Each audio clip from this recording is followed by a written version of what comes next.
दूसरी तरफ officially result आ गया है और वहां पर फिर से एक बार रन बनाए समीर मिन्हास ने 59 गेंदों पर 76। भाई देखो, एक तरफ हम बात कर लें वैभव सूर्यवंशी की, जितनी भी हम बात कर रहे हैं कोई उसमें वो नहीं है। वैभव सूर्यवंशी बड़े एक्साइटिंग प्लेयर हैं, बहुत तेज तरार 50s रन्स पर रन्स वो भी कर रहे हैं, लेकिन अगर आप रनों का वॉल्यूम देखो तो उधर समीर मिन्हास को भी देखो, वो बंदा भी मतलब वो स्कोर करे जा रहा है, वो रुका नहीं है। एशिया कप में हमने देखा था कि उसकी जो परफॉर्मेंस रही थी, जिस तरह की उसकी कंट्रीब्यूशन रही थी, उसके बाद आज 76 नॉट आउट है वो। इससे पिछले कुछ मैचेस पर मैं जा रहा हूं, अगर ये हमने देखा 76 नॉट आउट आज होगी। पिछले मैच में जिम्बाब्वे वाले मैच में जहां पर ये डेलिबरेटली स्लो डाउन करते हैं नेट रन रेट और उस सब के लिए, वहां पर है 74 नॉट आउट। उससे पहले आप जाओ तो ठीक है, एक आधी गेम थोड़ी सी आप हल्की कह सकते हो। स्कॉटलैंड के अगेंस्ट 28 रन है। इंग्लैंड जो ये मैच हार गई थी पाकिस्तान की टीम, इंग्लैंड के अगेंस्ट इनके 10 रन थे। फिर अगेंस्ट यूएसए पहले जाओ 74। फिर इनका जो है बांग्लादेश वाला मैच, आई थिंक ये वार्म अप थे इनके, यहाँ पर कुछ नहीं। फिर जिम्बाब्वे और अफगानिस्तान के साथ ही कुछ मैचेस खेले थे, वहाँ पर 114, 48 फिर जिम्बाब्वे, फिर 56 अफगानिस्तान, फिर जिम्बाब्वे 142, फिर हमारे अगेंस्ट उनकी वो बड़ी पारी। और उन्होंने उस दिन एक मतलब मैं देख रहा था कि जब उस मैच का वो जिक्र कर रहे थे तो उन्होंने बोला यार कि हुआ क्या था, कि मैं तो उसी मोटिव से गया था यार कि हम जो है अच्छा करें, हम ये एशिया कप जीतें भी कह रहे। बट जब मैं गया और शुरुआत में आपको याद होगा उधर ना, उस दिन सामने वाले छोर से पहले अटैक खुला, मतलब जो इधर पार्टनर था, और उनका ओपनिंग कॉम्बिनेशन उस दिन चेंज भी किया था उन्होंने, मतलब लास्ट के 2 मैचेस में शायद पाकिस्तान ने चेंज किया अपना ओपनिंग कॉम्बिनेशन। तो समीर मिन्हास बोलते कि मैं जब गया, जब दूसरे एंड से मैंने देखा कि वहां पर मार कुटाई हो रही है, और उसके बाद इंडिया का ना बॉलिंग प्लान मुझे लगा कि ये तो पता नहीं क्या कर रहे हैं, इधर उधर क्या बॉलिंग कर रहे हैं, मुझे समझ ही में नहीं आ रहा। और मैंने तब सोचा कि यार कि भाई अब ना यहाँ पर तो मतलब मजे करने की बारी, और मैंने करा अटैक अपना शुरू। और उस दिन आपको पता है जिस तरीके से इन्होंने वो पारी खेली थी अगेंस्ट इंडिया, क्योंकि वो अगेंस्ट इंडिया आई थी भाई, 172 रन थे 113 गेंदों पर, और जो आप 200 आज मांग रहे हो कि भाई जिम्बाब्वे और इधर उधर मारो, इनका भी आपको याद होगा क्योंकि वहां हुआ ही था पहले दिन, मुझे याद है क्योंकि उधर जब बात हुई थी एशिया कप में, आई थिंक एक तरफ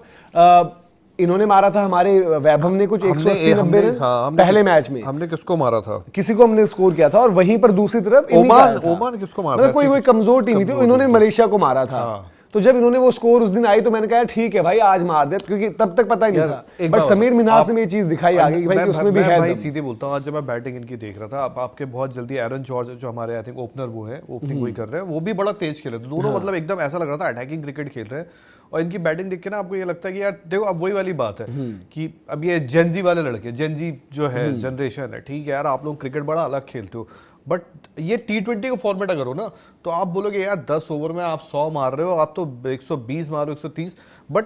जब मैं वैभव सूर्यवंशी को तो यार मतलब आयुष महात्रे को तो हाथ पे एक चोट भी लगी थी, पता है उनको, बॉलर ने बॉल मारा, वो बॉल अच्छा राइज करके आया, वो जिम्बाब्वे के कोई फास्ट बॉलर थे, उनके हाथ पे फिर टेपिंग वगैरह भी इधर पे पूरी बंधी है। उसके बाद उन्होंने 6-4 मारा, तो पता है वहां पे क्या नजर आया कि उसने बॉल मारी बॉलर ने, तो आपको ना थोड़ा गुस्सा दिलाया उसने, तो आपने गुस्से में था, रुक तेरे को बताता हूँ मैं 6-4 मारा। और देखो इन द एंड यार देखो 50 ओवर का गेम है,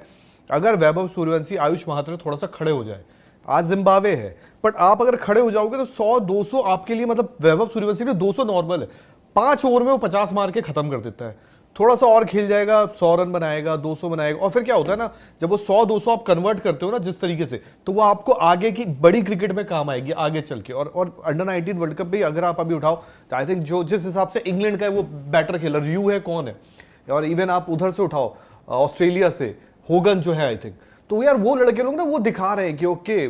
जो आपका 50 ओवर फॉर्मेट है, खेल खेल खेल खेल खेल लंबा खेल, 100 पे कन्वर्ट कर, इन द एंड 50 किसी काम नहीं आएंगे। तो बड़े दिन के लिए ना बस मैं ये बोलता हूँ कि आप थोड़ा उसके लिए तैयार रहो। आई थिंक थॉमस र्यू 2 मैचेस में प्लेयर ऑफ द मैच बने अभी। देखो कुछ प्लेयर्स ऐसे हैं जिनकी बात ऑलरेडी थी, हमने पीक की बात करी, बाकी भी नाम है इंडिया से, मतलब इंडिया से जैसे हमने आपने जो शुरुआत में कही कि भाई वैभव आयुष, बट वही देखो विहान ने भी आज किया, एरन जॉर्ज की भी बात है, अम्बरीश की सब बात कर रहे हैं एज एन ऑलराउंडर। तो ऐसा नहीं कि भाई हमारी लाइनअप बस, मैं कहूंगा एक टाइम को चलो पाकिस्तान की तरफ से उनका मिन्हास, क्योंकि उन्होंने एक तो इंडिया के अगेंस्ट वो पारी खेल दी तो हमें भी इसलिए उनका जहन में एकदम छप चुका है, लेकिन उनकी बॉलिंग भी अच्छी है। आई थिंक उस दिन भी उनके अली रजा, आज भी उनके अली रजा जो है विकेट्स वगैरह लेकर गए, तो कॉन्टेस्ट अब अगला ही है, उसमें दम है। हाँ। उसमें आप कहोगे कि no doubt talent, skill set, देखो उसमें यही है, उसमें सब कुछ इंडिया ऊपर है। बट फिर घूम फिर के बात आती है प्रेशर। प्रॉब्लम ये है उसमें भाई समीर मिन्हास का स्कोर जो है उसमें एशिया कप फाइनल, आज उन्होंने 100 रन 110 पे कुछ ऐसे न्यूजीलैंड को ऑल आउट किया, ठीक है, उसमें आपके 400 तो नहीं बनेंगे, हाँ। उस दिन आपका ये होगा कि आप जो एक शॉट खेलते हो, चलो ठीक है, गुड, आप खेलते हो, बट आपका देखो तरीका, यू बैक योर तरीका। वही उसी एशिया कप में याद करो ना कि पहला मैच जब हुआ इंडिया पाकिस्तान का,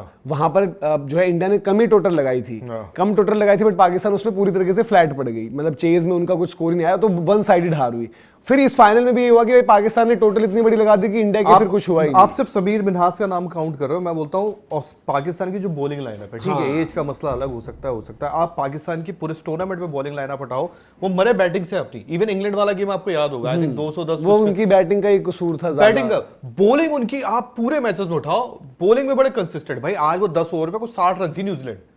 और 110 पे ऑल आउट है, भले 3-4 और इंडिया के अगेंस्ट में उन्होंने बॉलिंग ही तगड़ी करी ना उसके बाद उनकी बॉलिंग आपको उसके बाद में। तो मैं वही कह रहा हूँ, तो ये अब जो है ना अगला मैच कहीं ना कहीं देखो समीर मिन्हास वर्सेस वैभव सूर्यवंशी वाली भी एक चर्चा रहेगी। अब उस मैच में आयुष महात्रे स्टेप अप करें, एरन जॉर्ज करें, क्योंकि देखो इंडिया पाकिस्तान मैच का हीरो आपको याद रहता ही रहता है और वो बाद तक रहता है। और वो जो हम अभी डिस्कशन कर रहे हैं कि भाई उधर से मैच इन्हीं का आपस में अगला है, और उसी मैच में अब कहीं ना कहीं आप देखो कि सबसे ज्यादा चर्चा, सबसे ज्यादा डिस्कशन, अब दूसरा कॉन्टेक्स्ट उसमें है ना कि इंडिया पाकिस्तान जो T20 वर्ल्ड कप में चल रहा है मैटर, कि वहां क्या होने वाला है। तो उसको देखते हुए आपको यहां पर भी नजर रहेंगी भाई कि ये मैच अब तो होगा ही, क्योंकि उन्होंने जो डिसीजन देना है वो आपका फ्राइडे या मंडे के लिए बोला हुआ है, जो उनको T20 वर्ल्ड कप पर देना है। अंडर 19 में भी उनका कोई वैसा सस्पेंस नहीं है, बट वो मैच जो है ना, अब उस मैच में वही चीज हो जाएगी। वो पिछले मैच में भी आपको याद होगा, अगर समीर मिन्हास ने जब वो पारी खेली तो वहां से मतलब पॉलिटिकली भी उनको बधाइयां सब। उस दिन इंडिया टॉस जीतकर इंडिया ने कहा था यू बैट फर्स्ट, इंडिया ने बैटिंग दी थी, इंडिया ने बैटिंग दी थी फाइनल में, तो लोग चैंपियंस ट्रॉफी से उसको रिलेट कंपेयर कि यार कम ऑन यार कि बैटिंग दे दी, मतलब तो वहां पर देखो भाई चीजें उस दिन भी मैं कह रहा हूँ कि, और अब अगले भी मतलब आपका 1 तारीख को मैच है, अगला 1 तारीख को दोनों टीमों का जो अगला मैच है 1 तारीख को दोनों का आपस में है, हाँ आपस में इनका गेम है, तो वो वहां पर देखना पड़ेगा किस तरीके से चीजें रहती हैं, क्या कुछ। यार मनोज लिटरली बोला हमारे पास बहुत टैलेंट है यार। देखो आज हम पूरी चैट में विहान मल्होत्रा का नाम शायद 4 बार लिया होगा, हाँ। नीचे से बंदा आके शतक मार के जा रहा है, नीचे से आके 4 विकेटें, आपकी 3 विकेटें गिर गई है। जिम्बाब्वे और टैलेंट इंडिया के पास भर के बैठा हुआ है, बट बस एक वो होता है ना कि टैलेंट के साथ जो पॉलिश होती है ना, ये बड़े रॉ है। अब सुनील जोशी साहब वहां बैठे हैं, ऋषिकेश कनितकर साहब भी शायद वहां बैठे हैं, बट एक वो होता है ना कि यार देखो बच्चों तुम में बहुत कुछ है, मतलब तुम में बहुत फायर है, बट यूटिलाइज योर फायर थोड़ा बेस्ट वे में। तो सिंपल सी बात है ना कि आप इवन बांग्लादेश मैच में वहां डगआउट में टेंशन देखते जब इंडिया की सिचुएशन में, तो खराब नहीं है भाई, वो रियलिटी बन चुकी है। आज आपको हार नहीं है गवारी कहीं से भी। अब आप एशिया का फाइनल हारे हो, अगला मैच जब आएगा, मैं जो कह रहा था कि उस दिन उन्होंने ओपनिंग चेंज की थी, आई थिंक हमजा जहूर जो उनके थे, अब इस में पता नहीं मैं कौन कर रहा है। दीपक ने बोल दिया ना, मैं बात करता कि हमारा क्या कॉन्टेस्ट, दीपक ने बोला आप इमर्जिंग खेलने गए थे, तो वो फैक्ट है। देखो मैं वही कह रहा हूँ कि आप उसको उसी तरीके से देखोगे भी, उसी तरीके से देखोगे, उसी नजरिए से देखोगे। और जो इंडिया वर्सेस पाकिस्तान की अगली गेम है, वहां पर आपका की बैटल ये भी है भाई, देखो समीर मिन्हास की भी स्कोरें वगैरह लगी हुई हैं, इधर से वैभव सूर्यवंशी कर रहा है, तो आप ये भी देख लो भाई कि इन दोनों में से अब अगला कौन किस तरीके से करता है डोमिनेट, किस तरीके से परफॉर्मेंस देता है। एज वाइज मतलब जो भी है, समीर मिन्हास जो कागजों पर दोनों तरफ से एज है उसमें समीर मिन्हास बड़े हैं भाई से, मैं वही कह रहा हूं वैसे तो 5-10 साल ऊपर ही कागजों में जो भी है ऊपर नीचे जिनका भी मैटर जैसा भी है, क्योंकि इधर से भी वैभव की पहले एज में अलग अलग एजें आई थी, फिर भी वो 10 साल 5-10 साल तो वो वहां पर मैटर है कि, बट एक होता ना कि मतलब ठीक है कभी कभार बहुत ज्यादा भी होता है कि एक गेम अवेयरनेस, हम ये नहीं कह रहे तुम मैच्योरिटी ऐसी दिखाओ कि हम बोले तुम अगले सबसे बड़े खिलाड़ी तुम ही हो, बट एक थोड़ी सी गेम अवेयरनेस के साथ खेलना जरूरी है।